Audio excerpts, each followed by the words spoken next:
I'd like to call this meeting to order. Thank you all for attending. Tonight, our presentation of colors is done by Owen High School's cadets, instructed by Lieutenant Colonel Brooke King, United States Army retired, Sergeant First Class Jeffrey L. Garland, United States Army retired. Please rise. Only one sit.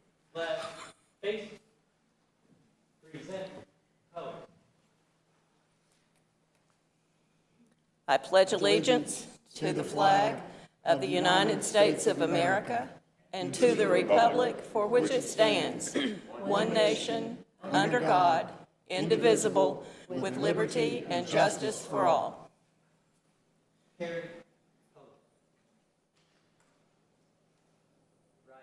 Face forward, march.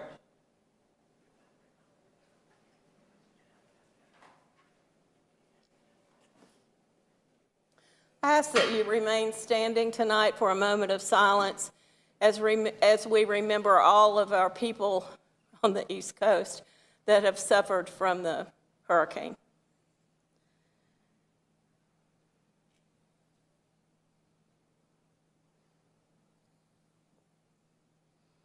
Thank you. You may be seated.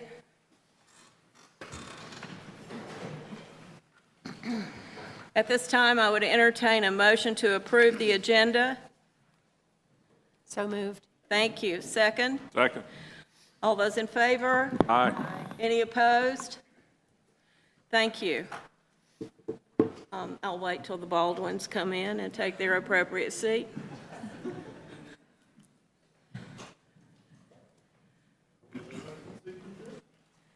Oh, goodness, Tony, they can count. It all worked out. All right, it's time for the superintendent's comments. You guys just arrived. Well, October represents our second full month of the 22-23 school year, and similar to the past Octobers, is proving to be a very busy month in our school, and I see a lot of principals nodding their heads. You will hear a presentation later in the agenda from Dr. Donna Lanahan, who is our principal at Early and Middle College located on the AB Tech campus. She will outline the potential for a future revision to our middle college program that aligns with many of the traits, key traits that are associated with the newly state-released Portrait of a Graduate. At the portrait's core is well-prepared graduates that are college and career ready upon graduation. The Career Center for Innovation represents a model for connecting a high school diploma, a college-based certificate or license, and internships, apprenticeships for students in their desired career pathways. The most exciting component of the student's journey would be a commitment for employment as part of their graduation ceremony. So just think about that as they walk across that stage. The principal shakes their hand with the diploma. AB Tech's represented, shakes their hands for the certificate or licensure, and then that future employer is there to congratulate them for a job. I think that's really exciting. It's important to increasing career readiness. We need to have more opportunities for students to be introduced to potential career pathways. Tomorrow, we will be sending 150 of our high school students to Borg Warner Turbo as a part of Manufacturing Day across Western North Carolina. They will tour the facility, and then they will also hear from area employers and leaders in advanced manufacturing. And later, on October 17th, our Career Tech Education Department will be hosting their second annual Careers on Wheels. This will include all fifth graders district-wide who will travel to the Biltmore Church Arden campus, and they will get to meet and talk to over 100 businesses that use vehicles in some form or fashion as part of their work. What an exciting hands and eyes-on career exploration event. And I hope we continue to do more and more of that. I know Dr. Jackson is a very strong advocate in that area because, again, I think in the current environment and future environment as we see in the crystal ball, that it's important that we introduce as young as possible to our students what these career and what post-secondary could look like for them. A reminder that on October 6th, T.C. Robertson High School will be hosting the annual countywide advisory council. Hope everybody has that on their calendar. That will begin at 6 o'clock. The central topic will be school safety, which will be introduced by Mr. Huff, and it will include information regarding our school resource officer program and efforts toward enhancing student, social, and emotional wellness. And on a closing note, Madam Chair, congratulations. I see her up in our audience, to Dr. Jamie Johnson, who was recently selected by her peers as the 2022-23 Principal of the Year, an extremely well-deserved honor for Dr. Johnson.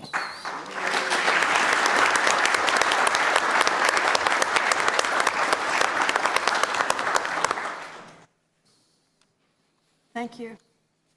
I'd just like to note that Jamie Johnson's mine. I did teach her, and although I didn't teach her all she knows, I did have the opportunity to teach her, and she's serving us well in the North Buncombe District. Okay, good news. Mr. Huff. Good evening, Madam Chair, Dr. Baldwin, board members, ladies and gentlemen. Our good news tonight might better be described as bittersweet news. Tonight we want to publicly recognize Dr. Tony Baldwin for 40-some-odd years in education service, and more specifically, his 13 years as Buncombe County Schools Superintendent. As I prepared these comments, I thought to myself, how do you honor someone for such a distinguished career, rivaled by very few, if none? It wasn't until I saw so many paying tributes to him already in smaller settings that I found the answer. You start doing it in chunks of time over several months. One of those events was this evening prior to the board meeting for about 2 hours, 2 to 4, with a drop-in celebration of his service, and which was well attended with hundreds of folks. Dr. Baldwin, out of respect for your wish to be brief, I certainly will. And on behalf of these principals and directors that you see in the room, I wish to speak on their behalf. Thank you for being a coach to us. Rather than giving us the answers to our problems when we brought them to you, you talked through those problems together in order for us to help find a solution. Now, folks, that's how you build great leadership. That old parable, give someone a fish, you feed them for a day. Teaching a fish, you feed them for a lifetime. Your leadership will certainly be long felt after this because of who you see in the room. Thank you for being the empathetic leader that you are. You always listen completely to all that you served, and you listened without interruption. And you always, as you always do, you did the very best to meet everyone's needs. As I reflected on these last few months of how to best roll up who you are and what you mean to us, I chose the following set of leadership values that I think most of all of us strive for. Now, if it sounds a little bit like something you might hear out of military leadership, then as you know, with my veteran years, I'm guilty as charged. Now, these 7 values, I will tell you, as you hear them, you can hear these values in business, in government.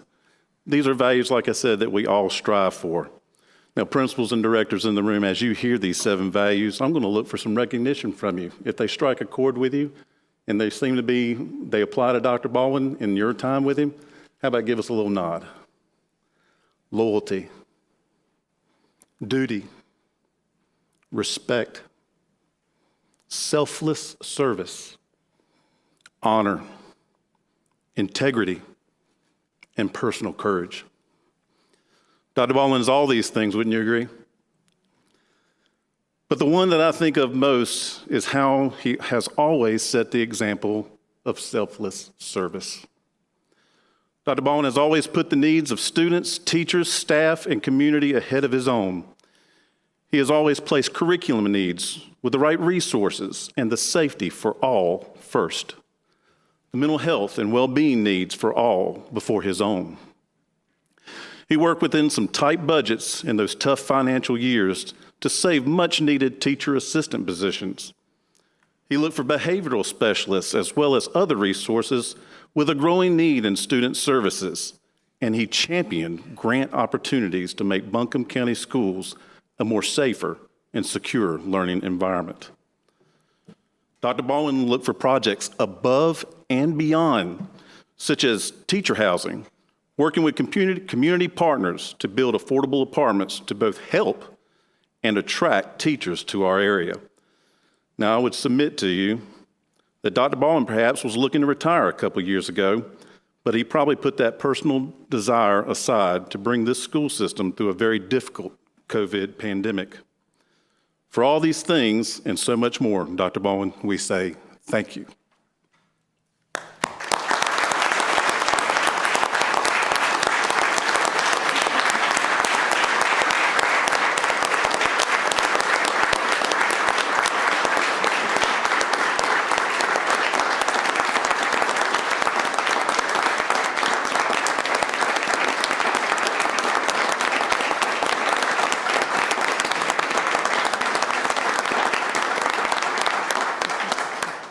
I have to actually give him several little standing ovations here because we're going to actually give him a presentation. Dr. Baldwin, will you come join me? Stand beside me, please. And I'm going to also ask Travis Collins. He is the president of BC PAPA, which is the Principals and Assistant Principals Association. And we're going to give you a small presentation. But before I do, Dr. Baldwin, I want you to know that was something that was decided on by all these folks that you see up there. They're wearing a little bit of shade of a Carolina blue that I think you might know that color. But that was something that they want to do. And, you know, I just got through talking about all the sacrifices that you made. I know as well as you do that there's some Duke fans and some Carolina fans. So there's got to be some sacrifices in this crowd, but they did that for you. Take lots of pictures. All right. So what we have here, we're going to present you with this special plaque that illustrates the 6 school districts along with the specialized schools that make up Buncombe County Schools in hopes that you will find a place in your home for it. I'm going to ask that you move forward to the center, and if you will, Mr. Collins, will you do the pleasure?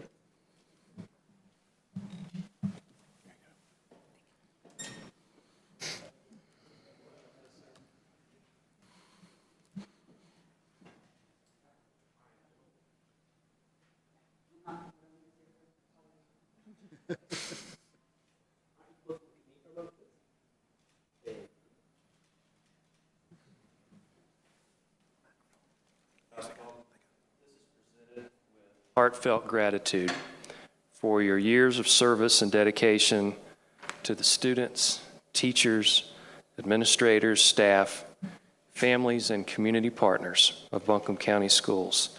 To Dr. Tony Baldwin, Superintendent from 2009 to 2022. Thank you so much.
Kind of envisioning the Thanksgiving table right now.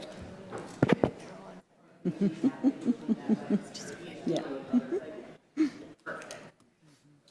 Everybody, so look at hand first. Look at me for a second. 1, 2, 3. 1, 2, 3.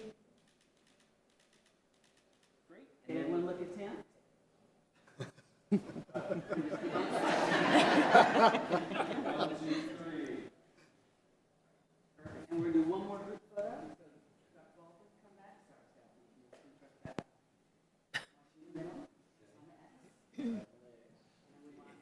Miss Cuff, Miss Reed, Miss Franklin. Come on.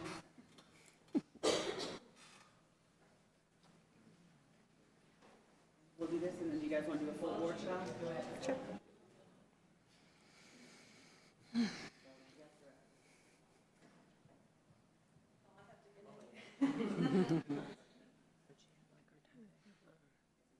Look at first. Everyone take a peek real quick. 1, 2, 3. Great. Perfect. We're good. Okay. And now, the whole board, please come.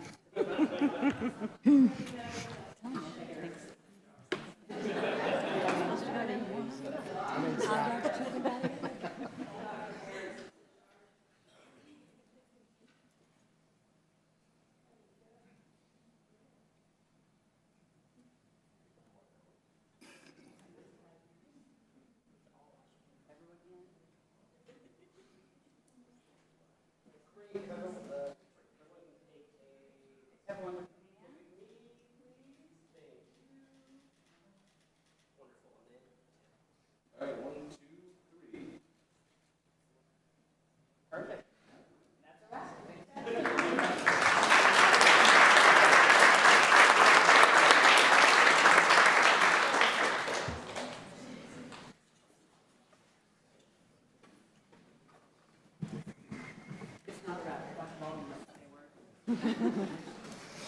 We're going to wrap it up pretty quick, I promise you. We got a full agenda, so I am going to make it quick. You know, I just want to say it has been an honor and joy to be an administrator in Buncombe County Schools, and I'm really excited for Dr. Rob Jackson because he is going to inherit a family of such quality professionals. But I'm also excited for Buncombe County Schools because you are going to be welcoming an outstanding leader with lots of energy and roots here in Buncombe County. So all in all, I'm excited. It's been a great ride.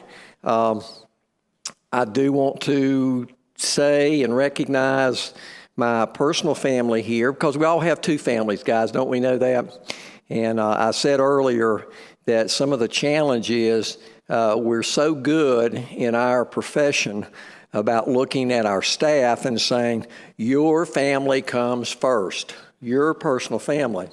And I can't truly look in the mirror and say that's always been the case. So thank you guys for being here.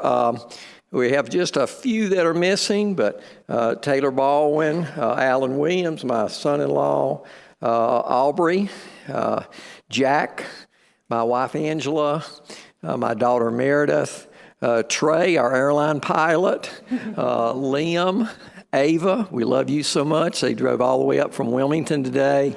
Emily, we love you, and my son Garrett. So thank you guys for being here. You are certainly my inspiration and my light, and hopefully we'll get to be better friends in retirement than we've been as a superintendent. So thank you, board. Can't say enough for the support that I've had from this school board. So thank you. Thank you, Madam Chair. It's been a pleasure to work with Tony Baldwin, and I can't think of a bad thing to say, and although I've spent some time trying to find a little, I certainly can't do that. Tony is a leader of leaders, and he has trained us to be leaders by example. And when the tough, whatever that commercial is, when the tough gets going, he gets going, and he can change. He can be in a terrible situation where his energy has gone out the roof in a negative way, and he can immediately turn and be positive and kind to the next person that comes. And if that's not a quality that he has learned over time, I don't know what it is. But I appreciate that from Tony Baldwin. We all do. And what, in this training that he has left us, I think it's a challenge to us to implement some of those skills that he's given us. That notwithstanding, we have other board members. Tony, we're not through with you. You want to go first, Amanda? Sure.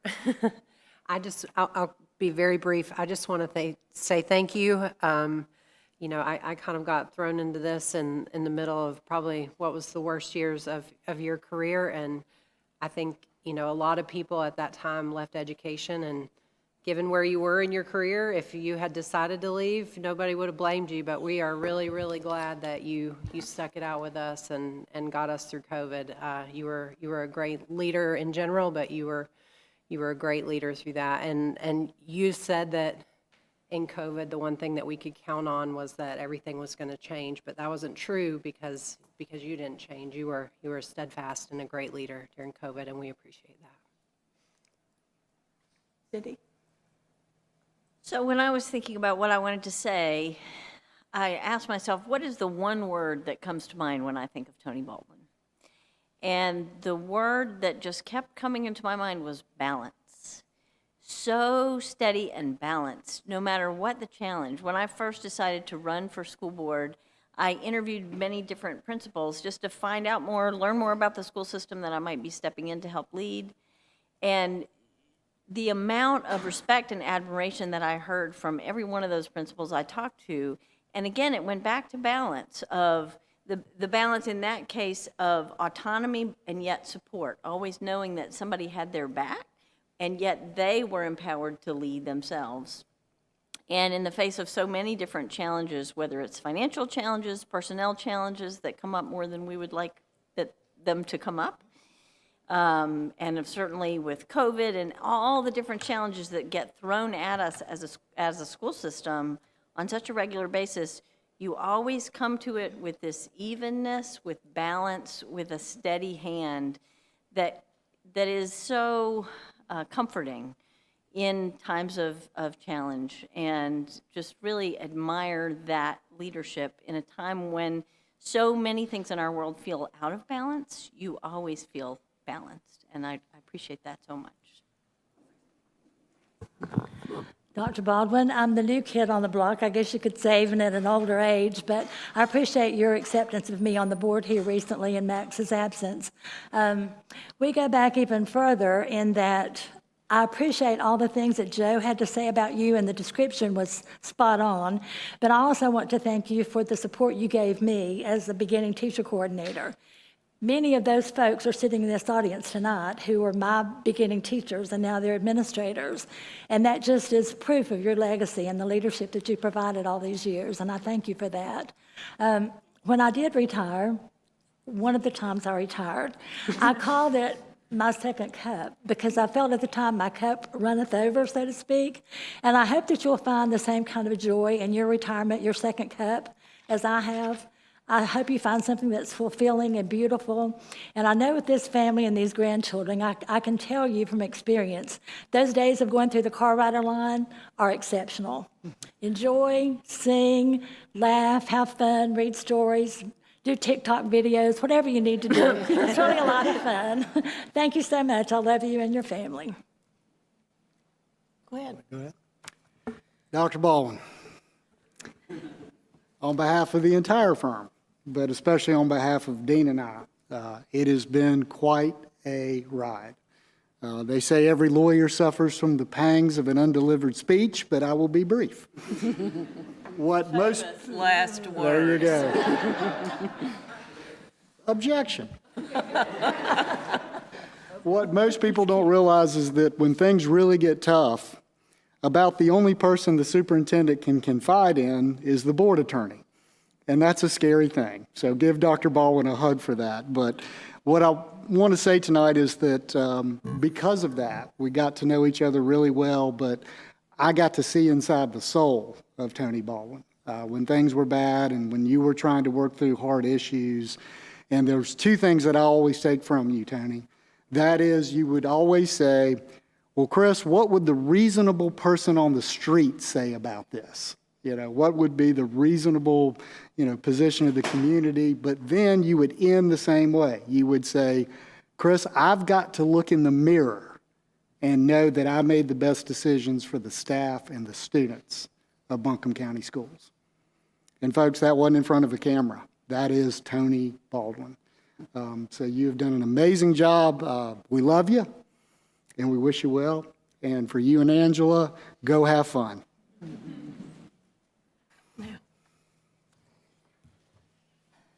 Tony, I've been sitting here thinking about the 10 years that we spent together, and it's been a pleasure. And it's also been very enlightening for me when I go all over the state for various other meetings with school boards, and we talk. That really helped me see just exactly how special you were and how fortunate we were to have a homegrown boy who really, well, I shouldn't call you a boy, I guess. Boy, you won't turn me in. But, you know, because you love the community and your family is part of the community. And these kids sitting on the front row here were going to the schools that you were making decisions for. And that's a big deal. And I am just so grateful that for 10 years, I had that opportunity to experience and work with you on that. And I know that you don't like all the fanfare, and you were a little bit overwhelmed with all the people that showed up. So I will just say this, you know, if you wanted a smaller gathering, you probably shouldn't have done as good of a job.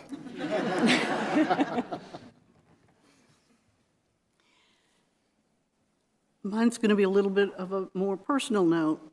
I wanted to take this opportunity to thank you for taking so much time in orienting me to the school board when I first came. I think we sat there for a whole day and you went over everything and it was wonderful. And how you've always been available to answer questions or guide me through a situation during office hours and after sometimes. I'm grateful for your guidance to the board during all the complexities of the COVID pandemic, even when some of the decisions we made were not quite as popular as others. You've always had the safety and best interest of the students, teachers, and staff. And Tony, you will be missed.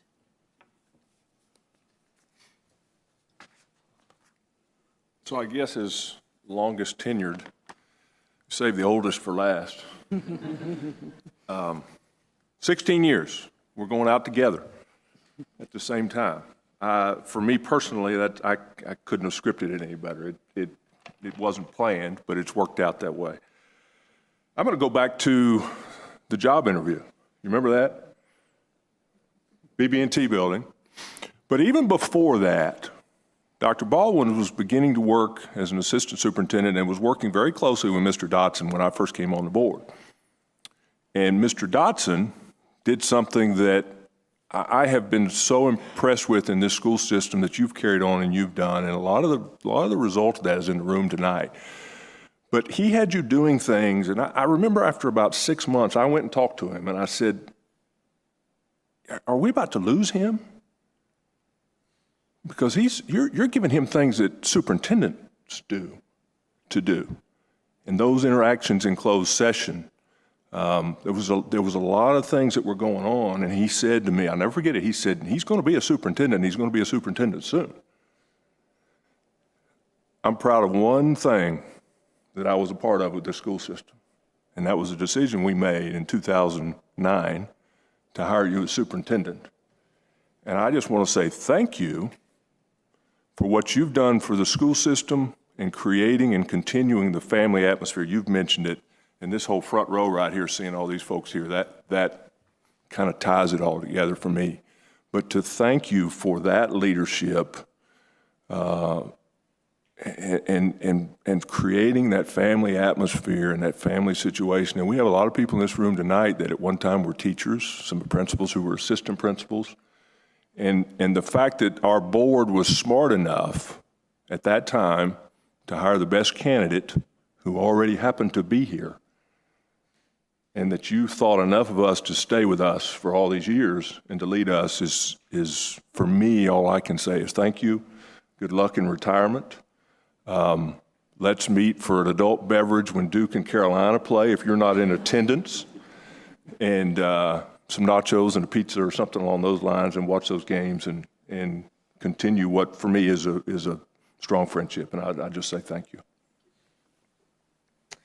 Well, thank you, Dr. Baldwin. Do you have something you'd like to say? Just one, and I would be so amiss not to say this, but there's a person sitting up there that I didn't recognize prior, I need to recognize now, and that's everyone has a most valuable player on your team.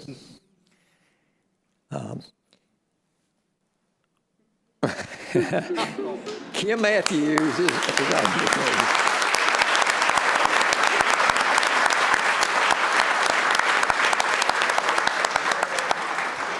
her ability to work with the public is extraordinary. Her patience working with this board. So Kim, thank you. Yeah, the board needs a lot of patience. Especially you, Madam Chair. Motion granted. That's good. So we finished good news, have we? That finishes up good news, Madam Chair, at this time. Thank you, Mr. Huff. So now we move on to our curriculum feature, which is my favorite one of the year, and that would be, I've got so I call him Steve the Tester.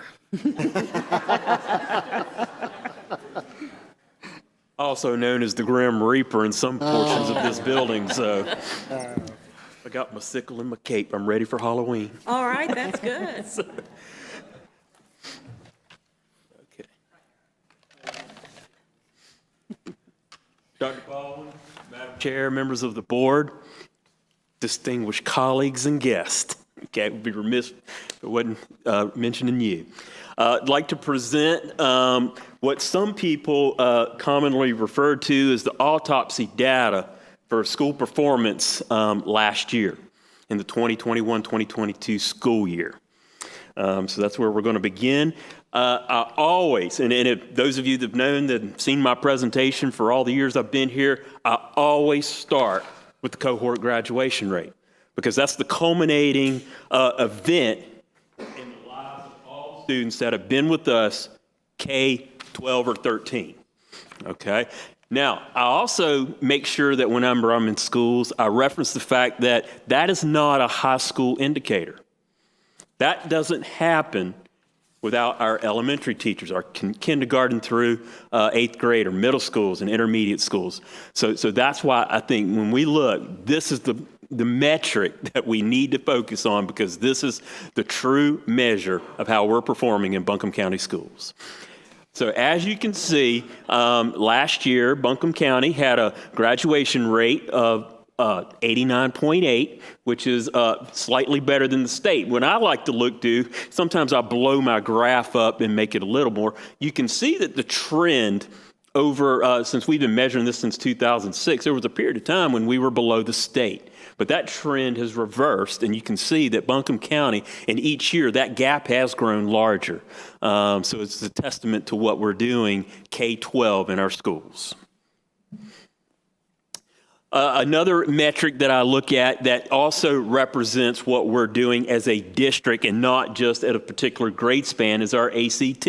ACT takes what we're teaching on a daily basis and transfers that into a national standard. So that kind of gives us an idea of how well is what we're teaching transferring to the larger and how well our students are being prepared for what's beyond in high school.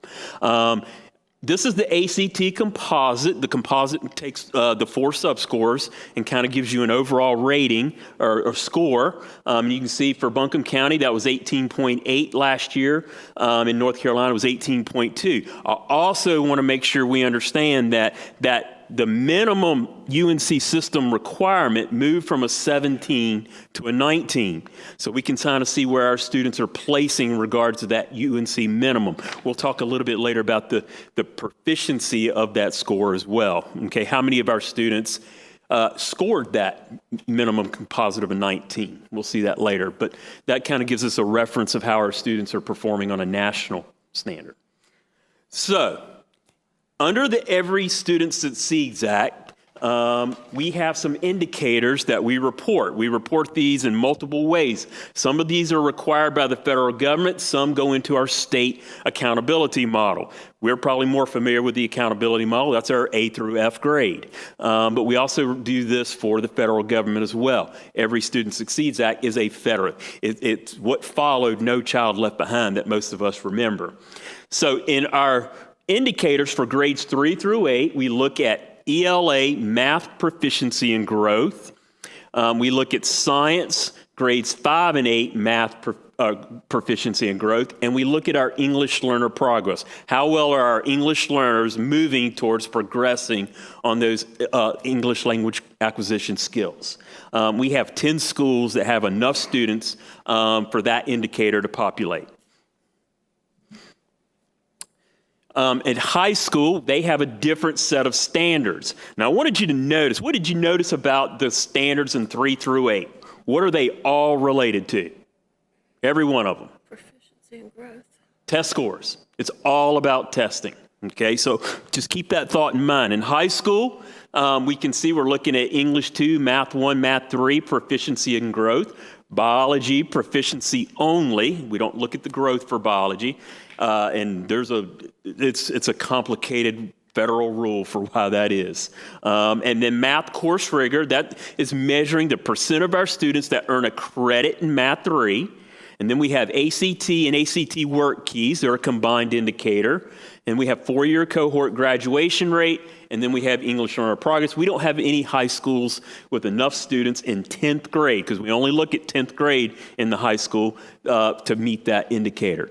But again, in high school, you see some indicators that are not necessarily related to just test scores, okay? So the other indicators. Now, I say that to say that in for the long session this year, NCDPI will be presenting a new school proficiency grade model to the General Assembly. Hopefully, that model will include more than just test scores, especially at our elementary, intermediate, middle school level. So there could be some other quality indicators around that as well. They're still being developed. In fact, the school board is welcome to take a survey, and you can have your input on what should be included in that school performance grade. If you need that link, just email me and I'll send you the link for that survey. There's been about 15,000 responses, which, if y'all know, that's remarkable. Usually when you get 1,500 responses for a survey like that. So hopefully some good will come out of that. Okay, let me make sure it didn't. Okay. All right, so let's look at our school performance grades, because this is probably what most people focus on when they think about the data. Schools are graded on a 15-point scale, and you can see the grading scale there. The big key is that growth counts as 20%, proficiency 80%. And you've heard the argument, Dr. Baldwin's made this argument for a number of years, that model's got to change. That's what we're hoping, is that model will change. And I'm going to show you why that model needs to change here in a minute. All right, that was made permanent in 2019. It used to be part of the budget bill every year, okay, but now it is permanent. So looking at the grades for Buncombe County schools, 31 out of our 44 schools received a grade of C or better. 3 schools received a grade of A, and I've listed those there. I just want to make sure we comment. If you're thinking, well, don't we have 45 schools? Okay. Community high school is an alternative school, and they are under a different model. So they do not receive a school performance grade as such. They receive a different designation based on the alternative schools model in North Carolina. Okay. 10 schools received a B. 18 schools received a C, 11 schools received a D, and 2 schools received an F, okay, in Buncombe County. So with that being said, and you saw that quite a few more schools received a D or an F. We had 4 previously, now we have 13. there's a designation that the state places on schools that receive a D or F and do not meet growth or meet growth. Okay, so that school is called a low-performing school. Again, there are some state requirements for what we need to do for that, and that involves you as a board, and you can see those there. And I've also listed our low-performing schools, okay? And certainly we're going to be working with them very closely. I do want to make a comment, though, that what happened in Buncombe County was mirrored throughout the state in terms of the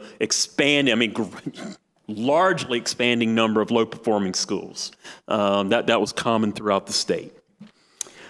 So the second piece, or the piece that we look at in terms of what makes up that grade, one piece is growth. I list this first on purpose, even though it's only the 20% part.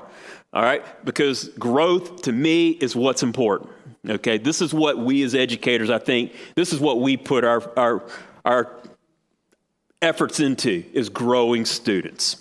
33 of our schools met or exceeded growth, and you can see how that compares to the state. 12 schools exceeded growth, and I've listed those 12 schools there. You can see those. 21 schools met our expected growth. Of course, I've listed those there as well.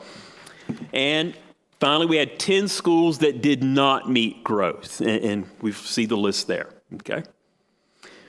The second piece of our school performance grade is achievement or proficiency. We use those interchangeably. This is the 80% part. We measure it on two levels. Now, the one for our school performance grade is the grade level proficiency, GLP. That's levels 3, 4, and 5. And you can see the proficiency for Buncombe County schools as compared to the state. For federal reporting purposes, anything we report to the federal government, we're required to report the numbers at level 4 and 5. And you can see that, Buncombe County's rate versus the state rate for levels 4 and 5. And that's career and college ready. That's what this federal government defines as that. But here's the question. I think it's the important question. What do school performance grades really measure? Okay, and this is where I told you, keep that 80-20 model in mind when you see this, because as promised, and I think I made the promise the first year I did my presentation, I said, you will see this graph every year I'm doing this as long as we have an 80-20 model. So this is a graph. Every dot you see represents a North Carolina public school during the 2022 school year. So this is new data. And I'll tell you this, the graph has looked this way since 2015 when I started doing this. The graph has not changed. On the x-axis, for those of you mathematically inclined, that's the one that goes horizontally, okay? The percent of economically disadvantaged students in a school. On the y-axis, the one that goes up and down, okay, is the achievement or proficiency. So what that graph tells us, and I don't think anybody in this room is going to be surprised, the more economically disadvantaged students you have in a school, the lower the proficiency. Anybody surprised? That's exactly what I thought. I've been asking this question since I've been starting this job. I've never had anybody say, yeah, I'm surprised by that. We're not surprised. That's 80% of the grade, okay? Largely determined by the population in a school, for which a school has no control. It's just who lives in that district. Okay. Now, this, again, all the schools, the ones in red are Buncombe County schools. Same economically disadvantaged, but now we're comparing that to growth. I was a statistics teacher at one point in my days at Irwin High School when I taught there. And this is textbook, no correlation, okay? You don't find textbook problems that can show it this well. There is no correlation between the percent of economically disadvantaged students in a school and the ability for schools to grow those students. All right, now the sobering piece of that means we have to own growth. Growth is on us. It's what we do in our classrooms, okay, and what we do is support our teachers. That's how we grow students, and there's no excuse. We can't make an excuse. We can't say, well, it's COVID. COVID impacted everybody in terms of growth, okay? We've got to own it. Okay, That's 20% of the grade. That's the part we control. Okay, that's the sobering piece of that. That's why the model has got to change. Now, I also wanted to show you this graph, same school, same year, same data, because it frustrates me when I hear a legislator say, what principal would want to go to a low-performing school because you can't grow kids there? Well, that's not true, as you can see. This is achievement versus the growth index. Across all achievement ranges, you can grow students. It doesn't matter. Okay, so that's a faulty thing. And I've also heard the opposite. You can't grow high students. Well, yeah, you can, because we can see that. All right, we have high achievement students that are growing. Okay, that needs to be us. That's where we want to be. We want to be those that are growing those students. So let's look at growth versus proficiency. All right. And we haven't done this in a few years, so that's why it's good to remind us. Proficiency is running a race with the finish line, and that finish line is a level 3. Did they get there or did they not? That's all that matters. All right, no thought of where they started, because we know our students are not starting at the same place, but they have the same finish line. Okay, that's what matters. Now, growth is running a race without a finish line. Each student starts wherever they are. They run as far and as fast as they can. It's how did our students do compared to other students who started at the same place. So we're comparing students that start at the same place. Who made the most progress? Okay, that's what we want. We want our students to be the ones that make the most progress. It's our students versus the average of similar students. So how is it different for teachers? Again, there's no score, and I'm experienced enough, okay, euphemism for old, to remember when we used to have that C-score, okay? How many of y'all remember the C-score? That's the score we had to get, right? We aimed for that, all right? That's not the case anymore in our growth model. There's no score. We know that every student can grow, even if they're not proficient, and that's an important point. Every student matters, because I will tell you this, in a pure proficiency model, every student does not matter. Some students could be proficient on the first day of school. Some students would probably never get to proficiency. So in a proficiency model, they don't matter. But with growth, every student matters. And I appreciate the fact that we do at least count growth for something, because it does make us teach all of our students. All right, because I can remember the day when we didn't. Okay, I'm experienced enough to remember that. But no matter where a student comes into a teacher's class, they can grow. We meet students where they are, and we move them from there. And I think intuitively, as educators sitting out there, that's exactly what we look for. That's what we expect, and that's what we want. Okay? So, how is growth measured? We compare the progress of academically similar students across the state. We're comparing our students to all the students that are like them across the state. I think if you remember 3 years ago when we had certain of our principals line up and you saw them move, that's how we see that. So the question is, who made the most, the least, or the average progress with those students? And that's what we look at. Now, y'all know, we talk about it in terms of red, green, and blue, okay? Not met, and exceeded, okay? So, again, this is an autopsy, but an autopsy is important, because with an autopsy, we can analyze what we've done, and we can say, how can we make this better for that next person or for our next group of students? And that's what, I was going to say future Dr. Reed, okay? And that's the mission she's leading. How do we take this data? How do we use it to make this better for our next group of students? Thank you, Steve. And I can't talk about that without acknowledging every staff member in this room from Buncombe County Schools who's sitting here tonight. We have incredible principals, we have incredible assistant principals and teachers and support staff in our system that have done excellent work over the past few years, especially through a really, really hard time. And so I want to start there. And these amazing people have great school improvement teams, and they've come together the last 2 summers with a group from our district level, and we have done some work around the idea of school improvement by design, because schools don't improve by chance.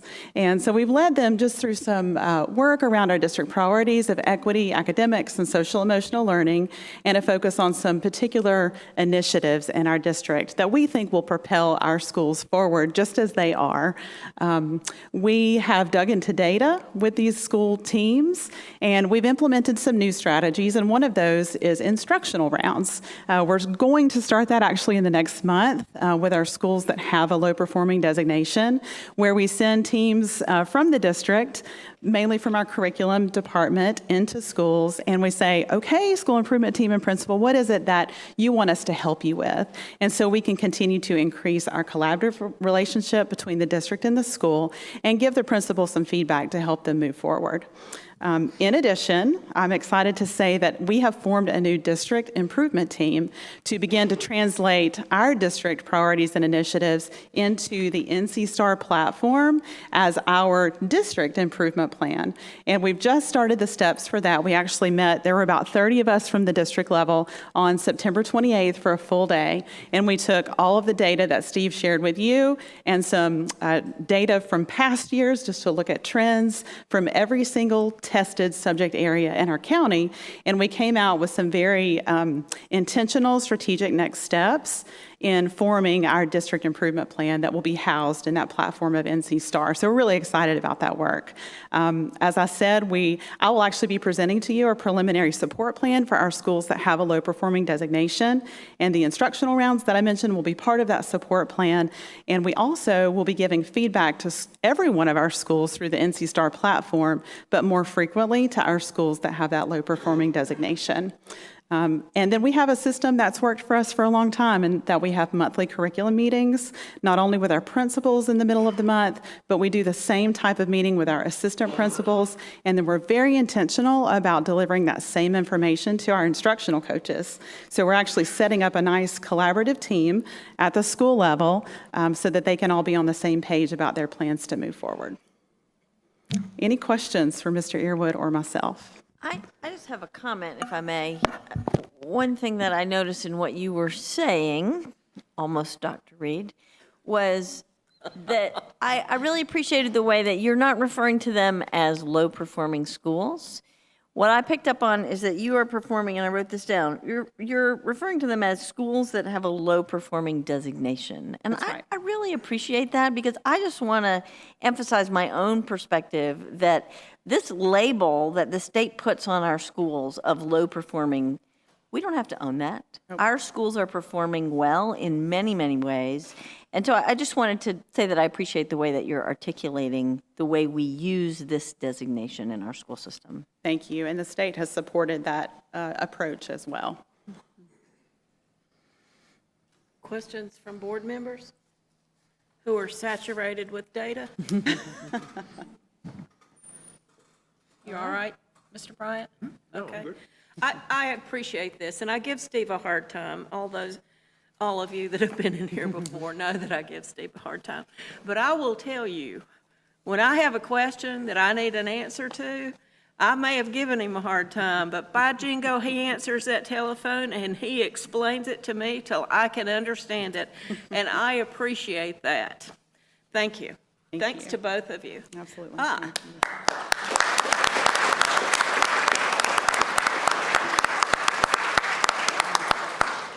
I've gotten that 2 days in a row, and I tell you, I don't think I've gotten that in 6 years. I'll let you think they were clapping for you, Steve.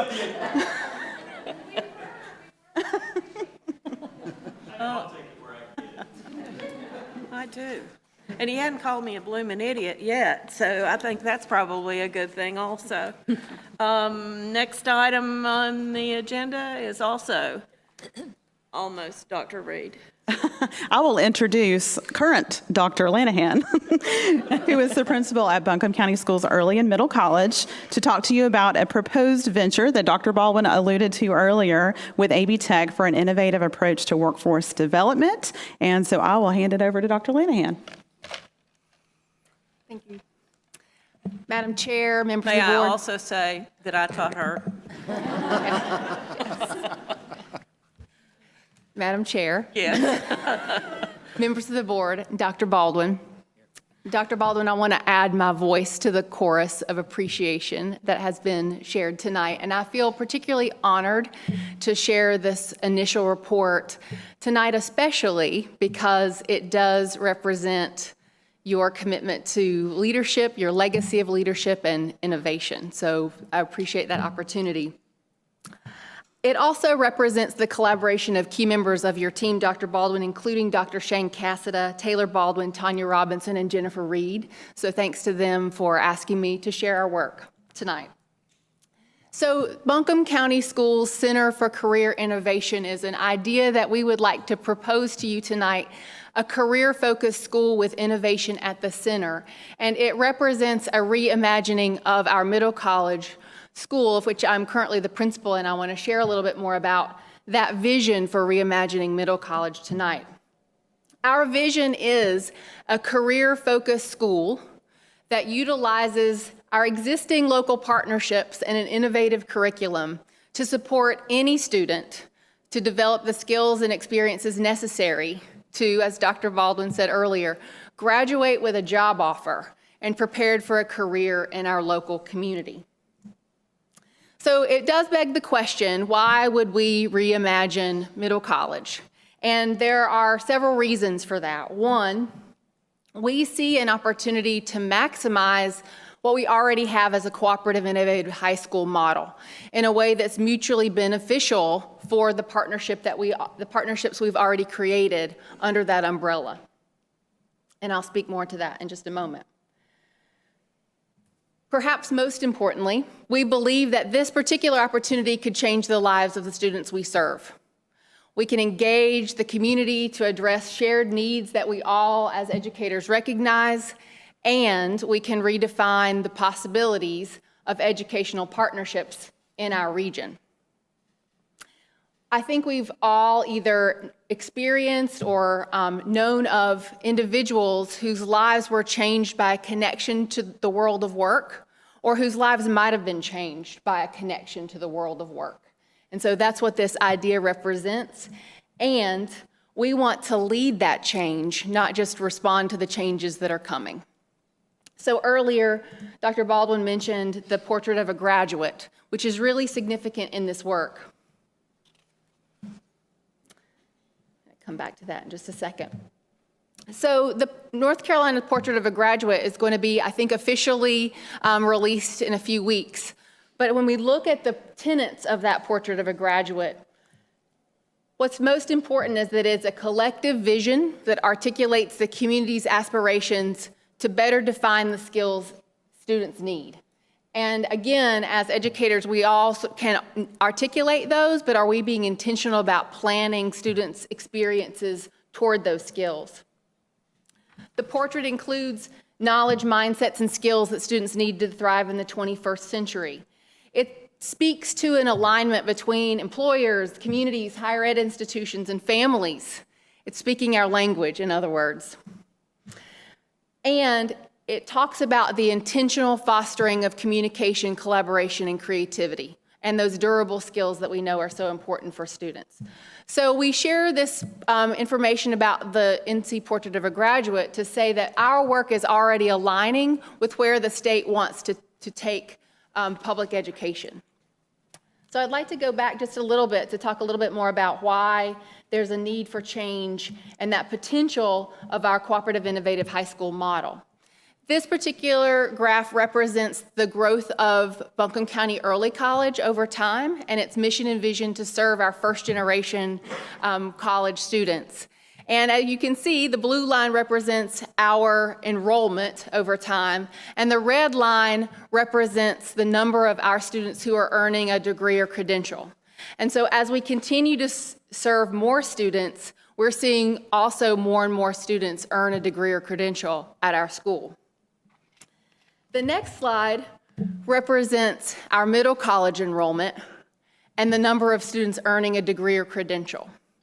So as we see our middle college enrollment decline, we are also seeing perhaps just at the wrong time, we're also getting much better at helping those students that we do serve at Middle College earn that degree or credential. So that's what I was speaking to earlier. We have such potential there to maximize that at a time when our enrollment is declining at Middle College. And that's where I'd like to connect the dots a little bit. So it is tough for me as the principal of Middle College to see those numbers go down, but in many ways, I think that that declining number represents the ongoing success of the graduation initiative, which Dr. Baldwin was a champion for so long. As we see that trend that Steve Earwood referenced of our graduation rate continues to increase over time. So our colleagues, our K-12 colleagues are doing such an amazing job being creative and collaborate from a K-12 perspective to keep kids in school. And so the need that Middle College once met is now being met in our traditional high schools and in other opportunities around the district.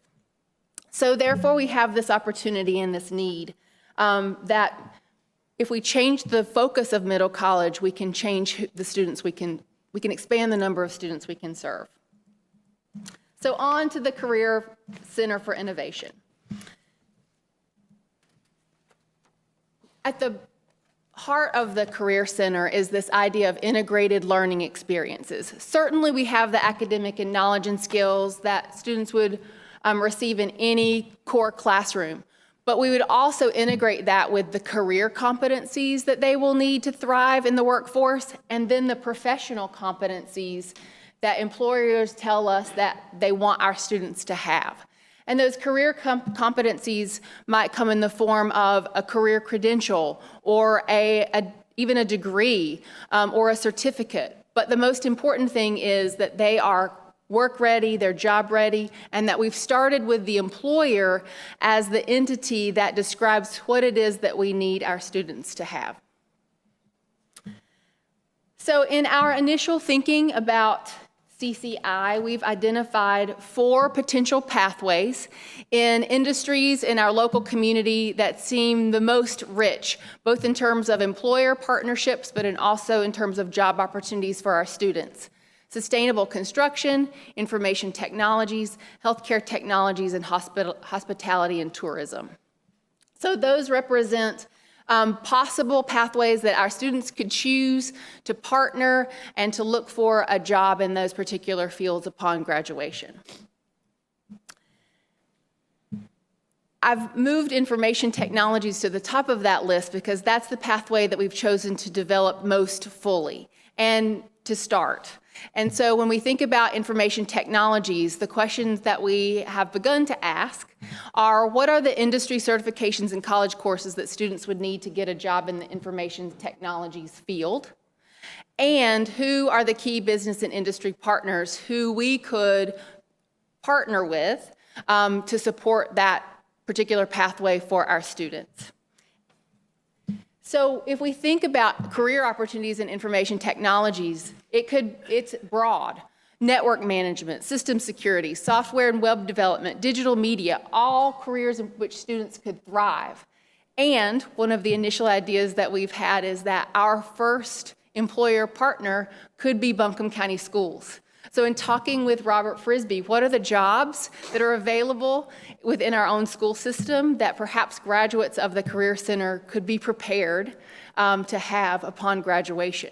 And so asking that department, what is it that you're looking for in a graduate that would make you feel confident that when that student walks across the stage, you're ready to shake their hand and offer them a job? What's also very important to us is that it is a flexible ladder, that students are not locked into one level of job in that particular field. Certainly, we would want every student to have at minimum an entry-level credential, and if that's where they wanted to stop on that ladder, that would be okay, but we would want them to know how much further up the ladder they could go in that particular field. So from an entry-level credential to an advanced certification to a specialized diploma, all the way up to a 4-year degree, because every employer here, every pathway has that level of dynamic places that you could move in that particular career. So in thinking about the pathways for students, again, in our initial thinking about it, with students possibly entering in grade 10, certainly they would complete all the graduation requirements that all of Buncombe County Schools graduates do, but they would also have an anchor course experience, a unique course that represents the integration of transferable skills, that academic learning that they're doing, but also the practical development of that trade or pathway. They would have an opportunity to explore different pathways, different careers, and develop a pathway, and have field-based learning experiences. One thing that we know is our students thrive when they can have the opportunity to learn outside of the classroom, and so we would intentionally build that in for them. So you can see that the end progression, if students were to stay in grade 13, which our students in cooperative innovative high schools can do, they would have a paid apprenticeship with an employer in that 13th year. And that's a really exciting thought that students can work towards and look forward to.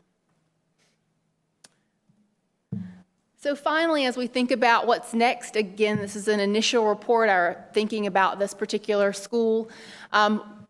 We would identify initial cohorts of students who could begin this fall, August of 2023, potentially 10 to 12 students in each of those 4 pathways that I shared earlier. What's also really important in terms of next steps is communicating with our stakeholders, both our colleagues in the school system, but also those employers, AB Tech, other entities, higher ed partners that we might identify.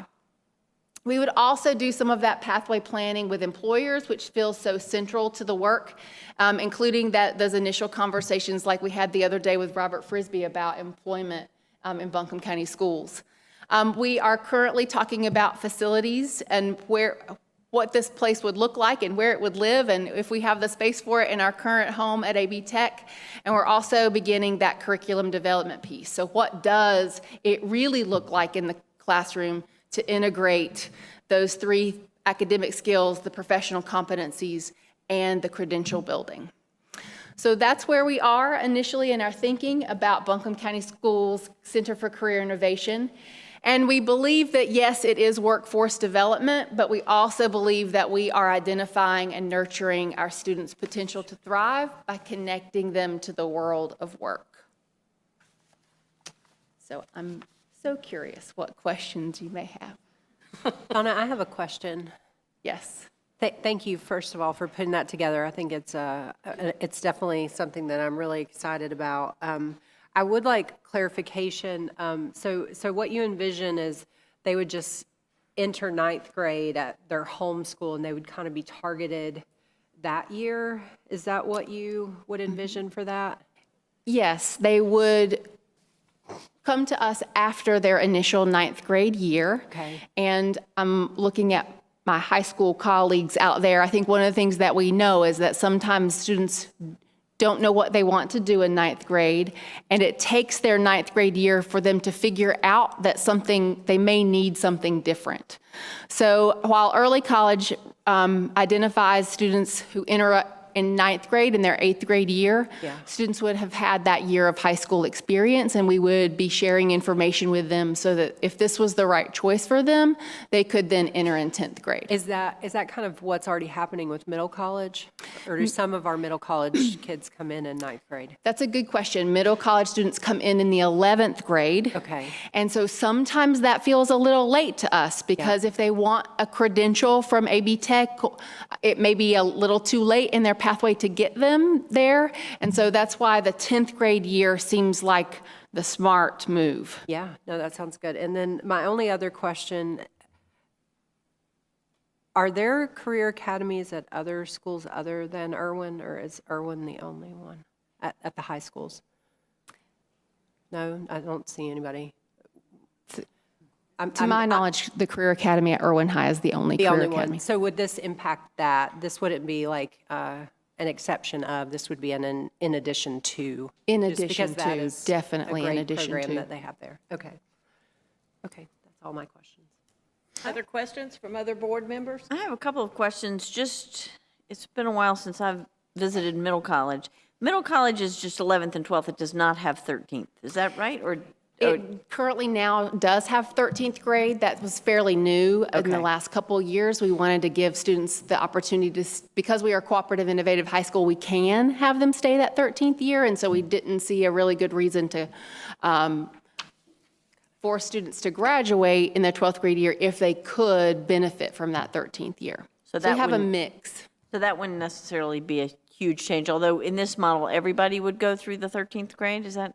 In this model, students would have the choice to go to the 13th grade, and it really depends on where they see themselves getting off that ladder in their particular career field. Because we also know that sometimes students don't want to stay a 13th year. They see that as separating themselves from their peers, as they see their friends graduate, and so we want to have that flexibility that if their pathway, their meaningful pathway that they've co-created with us, can be done by graduating the 12th grade year, they can do that, but we would also love to have them for the extra year.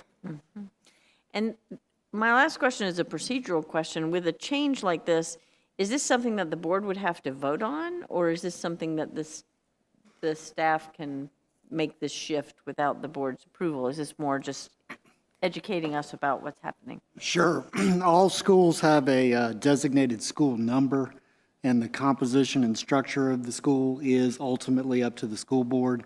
You've traditionally delegated those responsibilities to the superintendent, but in keeping the superintendent informed, that will be a decision that the board can make whether it wants to formally adopt it, but I don't know if you're maintaining the same school code or not.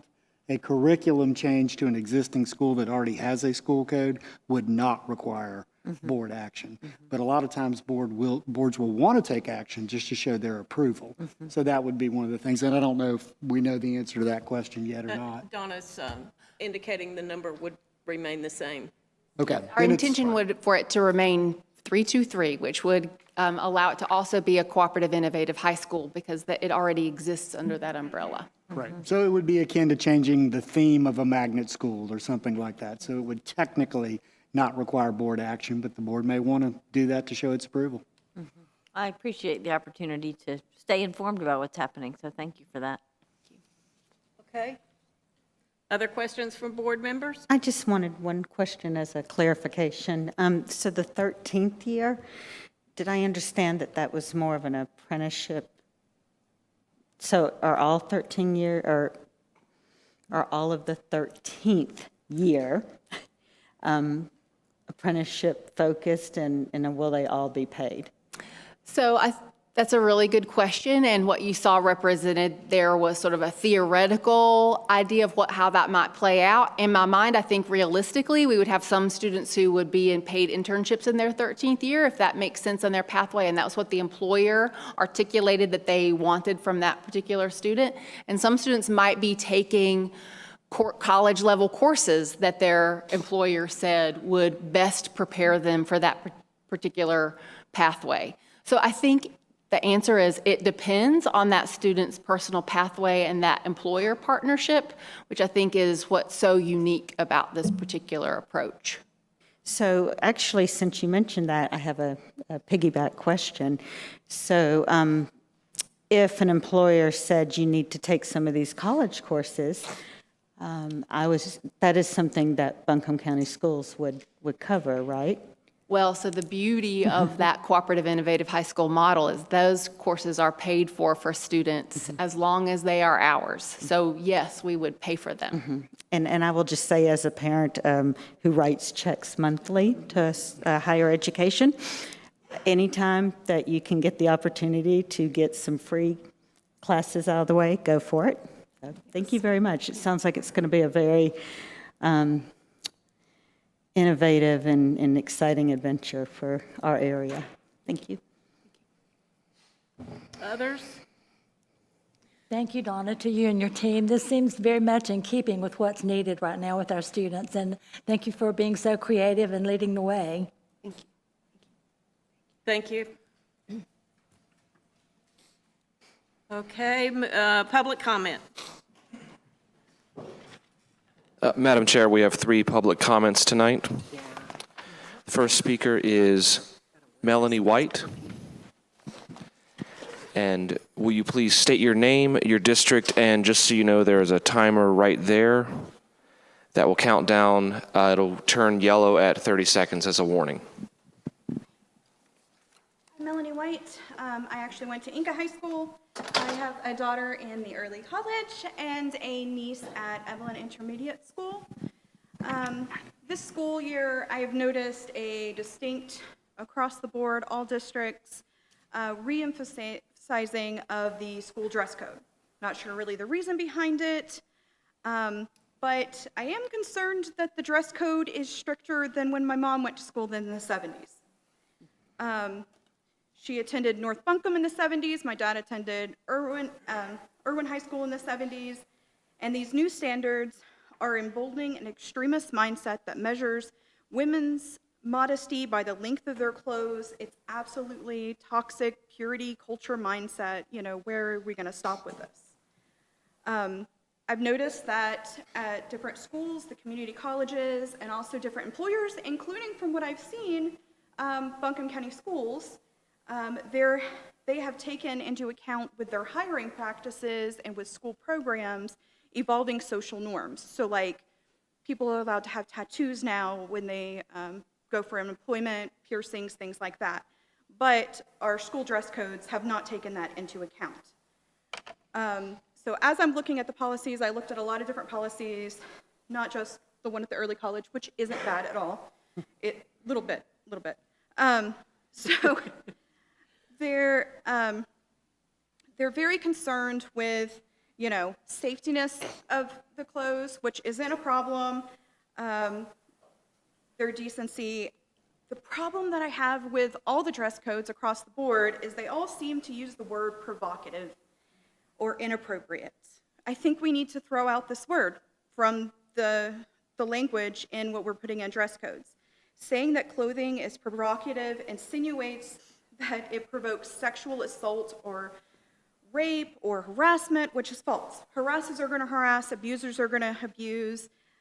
Instead of policing what girls wear, we need to teach boys to respect girls. We need to teach everyone to expect transgender students and non-conforming students. I also noticed in the dress codes that the person that's in charge of all of them is the administrator, whoever that is. That leaves a lot up for discretion, which means that there's a lot that could be discriminatory or up to interpretation. Also, some of the dress codes with things like how long skirts are and things like that are not taken into account with like uniforms and cheerleader outfits and things like that. They go to school, they're in these short cheerleader outfits, which I have no problem with, but that doesn't meet the dress code either. Thank you. Thank you. The next speaker is Greg Parks.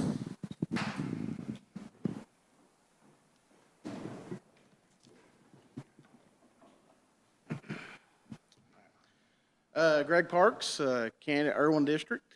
I came here tonight with a agenda, and I've thrown that up, wadded that up, and tossed that out. Because I got really excited during the school board meeting about some of the presentations I saw.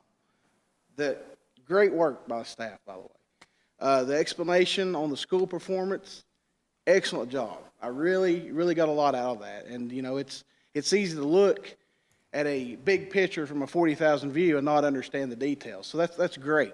And sometimes, often, we all get accused of just having bullet points or looking at something from a large view. But that ain't always the case. Being a quality manager in the manufacturing world, you know, I do a lot of deep problem-solving skills, looking at root causes. What is really the root cause? And then breaking down how to really get a corrective and preventive action on that. Working in manufacturing, I got really excited about the new initiative we heard about. You know, I think that's a great idea. You know, coming out of high school and going into the manufacturing field, I have a personal connection with that. You know, I started working in a plant 6 days after I graduated high school in the packing department. And I went to Haywood Community College and took machine shop while working there. That is a great experience. You get to learn how to interact with the working environment. You get your education, you build your skills. And over time, as you grow in the company, you may decide that you want to go back to school. And that's what I did. You know, I went back to and got my 4-year degree while working in that same facility. So it's a great opportunity. I'm real excited about that. I would really be something that I would support, something that I would personally be able to help with, living that experience. You know, because not everybody is designed to go straight into a 4-year school or even to community college. With the need we have in our area for trained, skilled workers, this is great. I'm super excited. So I'm really glad I was here tonight to get to hear that, see those presentations. I'm definitely going to be following up in that and definitely will be supporting that and advocating for that in our schools. Our staff is doing a great job. You know, we always want to do better. We want to see better on grades, but it's good to know that what we're doing is really supporting that. And just thank you. I can't thank you all enough.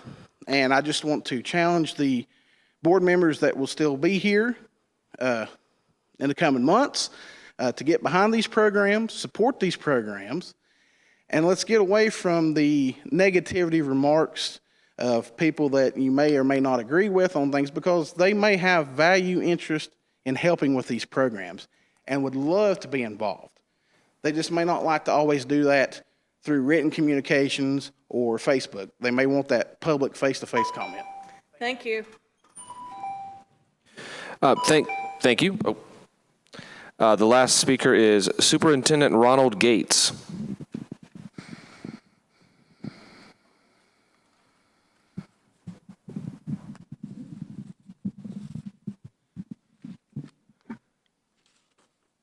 Good evening, Madam Chair, Buncombe County School Board, Dr. Baldwin. I'm Superintendent Ronald Gates. I'm the senior pastor of Greater Works Church of God in Christ. I'm in the Leicester area. I want to share my concern in the hearts of other pastors, not their statement, but a letter will be forwarded validating their statement. It is a collaboration of about 80 different churches that will be forwarding the letter. We understand as of September the 1st that you adopted the Title IX, the Education Amendment of 1972, prohibiting sex, including pregnancy, sexual orientations, gender identity, and discrimination in any education program or activity receiving federal financial funds. So my question is this: what is your position on allowing the indoctrination of sexual education into the school system? One as CFIS, the sex education from K to 12, social change curriculum, to the gender person unicorn sex education targeting K through third grade. And then also the gender affirming therapy functioning in the school, defined by the World Health Organization as a social, psychological behavior medical intervention designed to support and affirm an individual's gender identity through the indoctrination of the education when it conflicts with the gender they were assigned at birth. So in my closing, if this is your position as a board to allow this indoctrinational teaching into the school system, will you, transparency and accountability, send a memo to the educators and teachers alerting them if they choose to use this indoctrination, what school and what class and what time? In turn, the teacher will alert the parents that are in these classes, giving them an option to opt out without any penalty. Also alerting you as the board, as their superior, as transparency and accountability. And then as the board, alerting us as a local clergy that we may alert the community in which we pastor over. Thank you for this opportunity to be able to share these comments. Thank you, sir. Madam Chair, that concludes public comments. Thank you. Next on the agenda is the action agenda, budget amendment number 10. Don't say 10 at the but I'm sure there's a representative here if the board members have questions. Is Tina here? Yeah, Carol. Oh, sorry. Our board members, do you have questions for Carol? On this. No, nothing on this. There was like nothing. No, bless their hearts.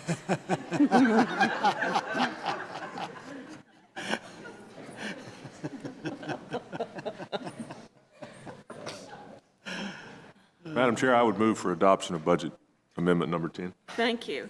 Do I get a second? I'll second that. Thank you. All those in favor? Aye. Aye. Any opposed? Okay, Carol, you just skirted that one.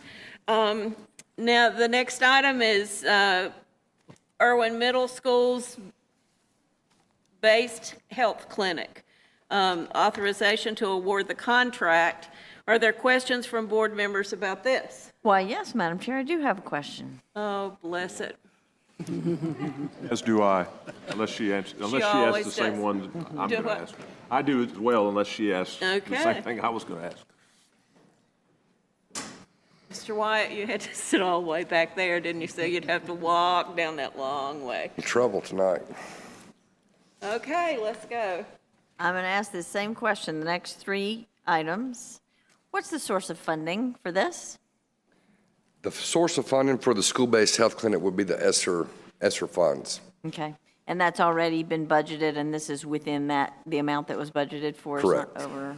Yes. Okay, that was my question. Thank you. Mr. Bryant? So, Dr. Baldwin, maybe you can answer this for me or somebody else. Help me with exactly what this is. This is just for students at Irwin Middle, or is this going to be open to the public and the community?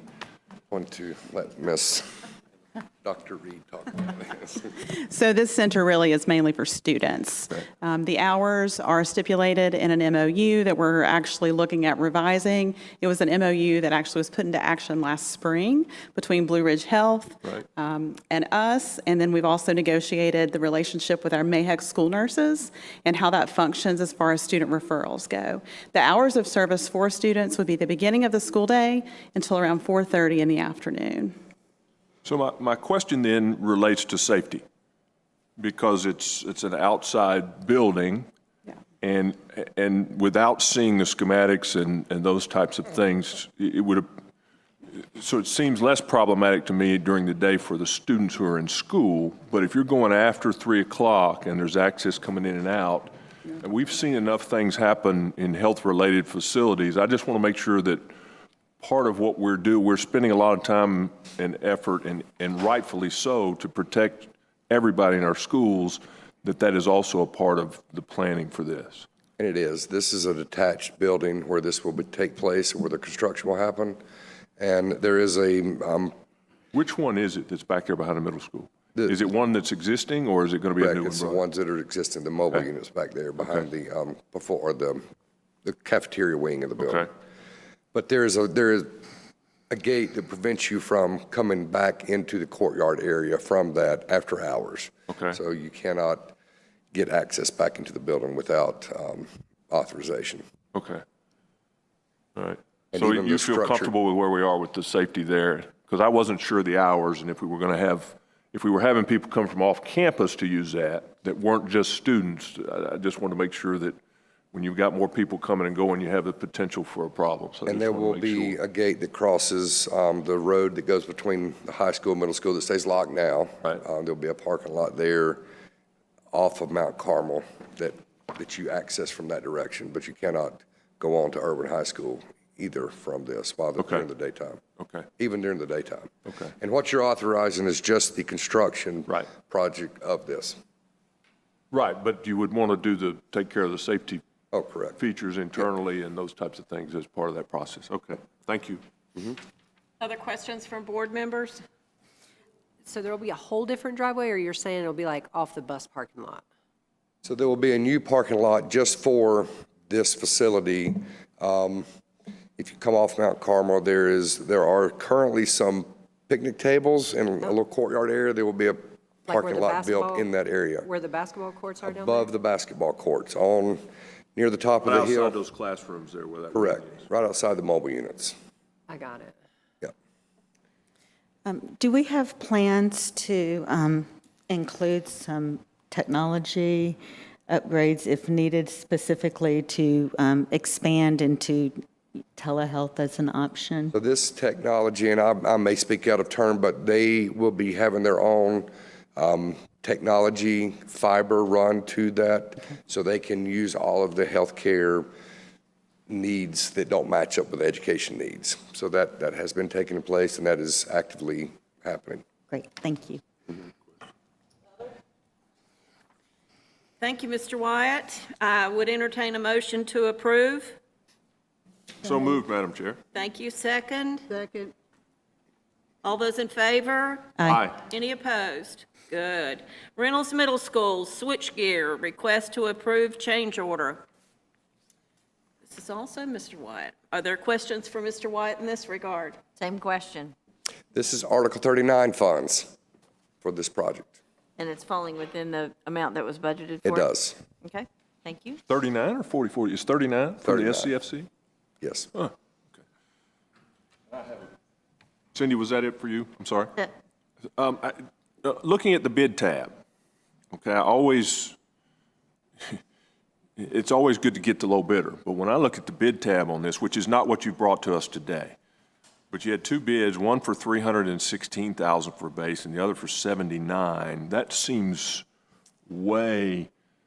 I mean, are we going to be continually coming back with change orders, bringing that low bid up? Do you think, or was Haynes just off base with what they were bidding? You know, this bid market is, if you can ever figure it out, would like to know as well. But we've had the conversation with both parties, and the low bidder is very comfortable that they can perform the work that's specified for that number. So that's actually why we're here, asking to utilize some of the additional money to do some more work. It was already pre-budgeted that Correct. Could do some more things. Okay.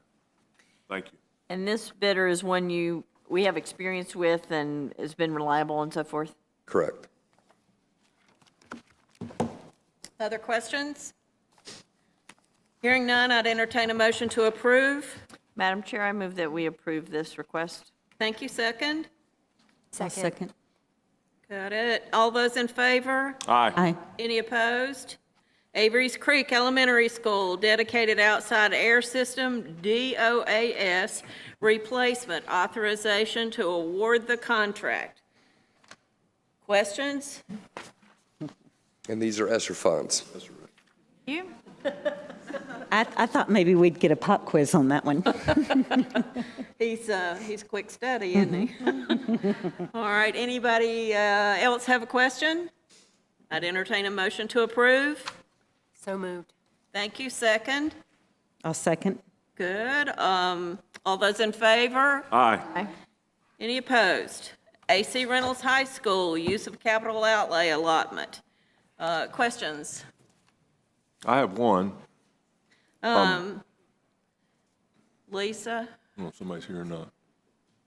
I just want to make sure, I've not seen this in Buncombe County Schools, but I've seen this type of thing when I worked on college campuses where when additional money was needed, rather than for it coming from a general area related to the school, it comes from somebody's budget.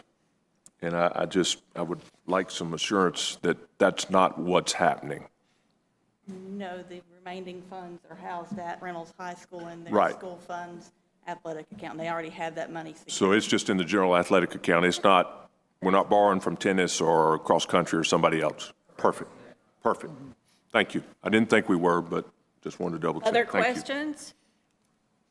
Hearing none, I would entertain a motion to approve. So moved. Thank you. I think that was an approval and a second. And all those in favor? Aye. Aye. Any opposed? Got it. The consent agenda. Minutes from September 1, 2022, regular meeting open session. Minutes from September 22, 2022, special called meeting open session, personnel report, sole source procurement. They do it to me every time. sole source procurement request, coherent math counseling. I'll be so glad when y'all get all the things you need and I won't have to read these off every time. Sole source procurement request, IXL Learning. Sole source procurement request, Dreambox Learning, ESSER funding. Sole source procurement request, Dreambox Learning Title I funding. Sole source request, Houghton Mifflin Harcourt. North Buncombe Elementary School request to change banking institutions. Estes Elementary School request to change banking institutions. Weaverville Primary School request to change banking institutions. Approval of board member training credits, advisory council members for 2022-2023. Policies for second reading. Policy 2440, policy review and evaluation. Policy 3300, school calendars and time for learning. Policy 4110, immunizations and health requirements. Policy 6220, operation of student nutrition services. Policy 7720, employee political activities. I need a motion to approve the consent agenda. So moved, Madam Chair. Thank you. Can I get a second? I'll second that. Thank you. All those in favor? Aye. Any opposed? On your information agenda, you have policies for first reading. Policy 3100, curriculum development. Policy 3102, online instruction. Policy 4260, student sex offenders. Policy 4302R, administrative regulation rules for use of seclusion and restraint in schools. Policy 4316, school dress code. Policy 4334, 5035, 7345, use of unmanned aircraft drones.